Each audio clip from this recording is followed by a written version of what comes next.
इन साथियों, बिहार बोर्ड का 10th का वीवीआई ऑब्जेक्टिव क्वेश्चन आपके सामने लाया है, जो कि क्वेश्चन बैंक से उठाया गया है। वीवीआई एकदम मोस्ट इंपॉर्टेंट क्वेश्चन है, जो कि आपके बोर्ड परीक्षा 2026 के दृष्टि से बनाया गया है। तो चलिए बढ़ते हैं हम आप लोग अपने पहले क्वेश्चन की ओर। पहला क्वेश्चन है हम लोगों का, जातिवाद के पोषकों के द्वारा श्रम विभाजन किसका रूप माना जाता है। जातिवाद के पोषकों द्वारा श्रम विभाजन किसका दूसरा रूप माना जाता है। तो इसका राइट आंसर हो जाएगा जाति प्रथा। यहाँ पर आपसे एक क्वेश्चन पूछ रहा हूँ कि श्रम विभाजन और जाति प्रथा के लेखक कौन है। आपको कमेंट में बताना है श्रम विभाजन और जाति प्रथा के लेखक कौन है। आगे बढ़ते हैं हम लोग अपने अगले क्वेश्चन की ओर। अगला क्वेश्चन है हम लोगों का 2 नंबर में, विडंबना का अर्थ क्या है। पूछ रहा है कि विडंबना का अर्थ क्या है। तो बहुत ही आसान क्वेश्चन है। विडंबना का अर्थ यहाँ पर उपहास हो जाएगा। विडंबना यानी उपहास, मजाक उड़ाना हो जाएगा। आगे बढ़ते हैं हम लोग अपने अगले क्वेश्चन की ओर। आप लोग इस वीडियो को किस जिले से देख रहे हैं और आप किस सब्जेक्ट का अगला ऑब्जेक्टिव चाहते हैं, कमेंट में जरूर बताइएगा। अगला क्वेश्चन है हम लोगों का 3 नंबर में, सेन साहब की नई मोटर कार किस रंग की थी। सेन साहब की नई मोटर कार किस रंग की थी। तो बहुत ही आसान क्वेश्चन है। इसका राइट आंसर हो जाएगा काली रंग की। सेन साहब की मोटर कार काली रंग की थी। आगे बढ़ते हैं हम लोग अपने अगले क्वेश्चन की ओर। अगला क्वेश्चन है हम लोगों का 4 नंबर में, सेन साहब की कितनी बेटियां थी।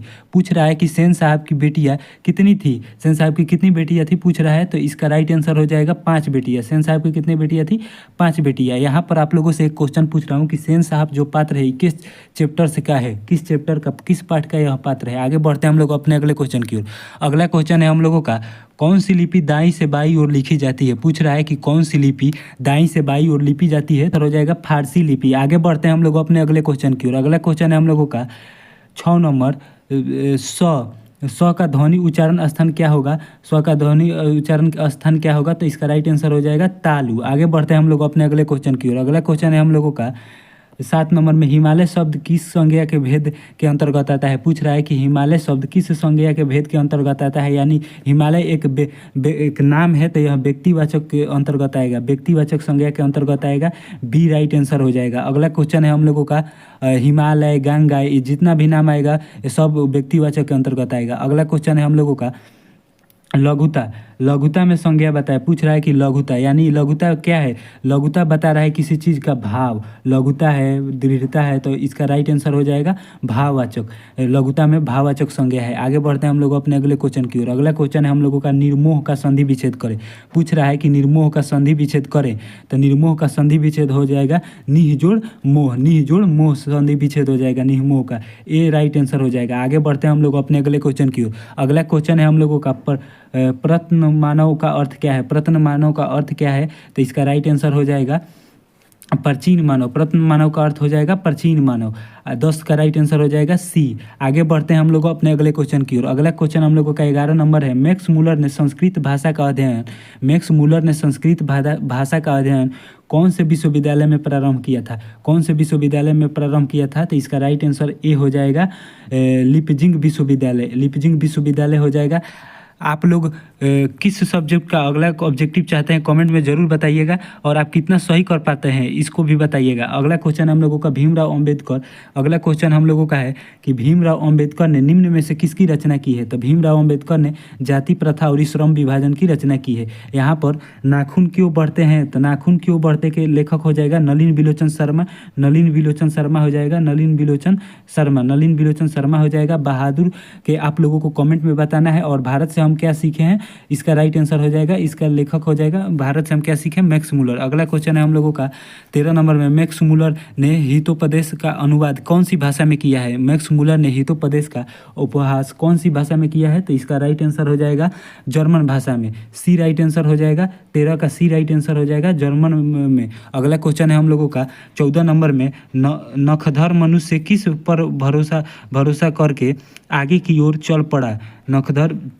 नखधर मनुष्य किस पर भरोसा करके आगे की ओर चल पड़ा। तो इसका राइट आंसर हो जाएगा एटम बम पर। अगला राइट आंसर हो जाएगा एटम बम पर। 14 का डी राइट आंसर हो जाएगा। अगला क्वेश्चन है हम लोगों का 15 नंबर, षड्यंत्र का संधि विच्छेद है।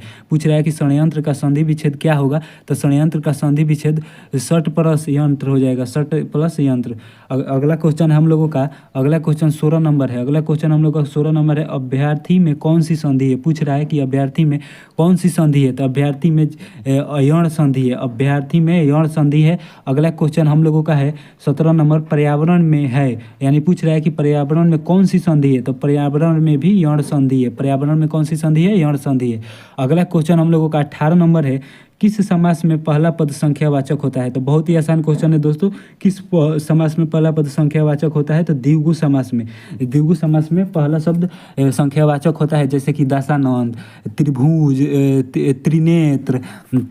अगला क्वेश्चन है हम लोगों का 19 नंबर, दधीची की हड्डी से क्या बना था? दधीची की हड्डी से क्या बना था पूछ रहा है, तो इंद्र का वज्र बना है। बी राइट आंसर हो जाएगा दोस्तों, 19 का बी राइट आंसर हो जाएगा।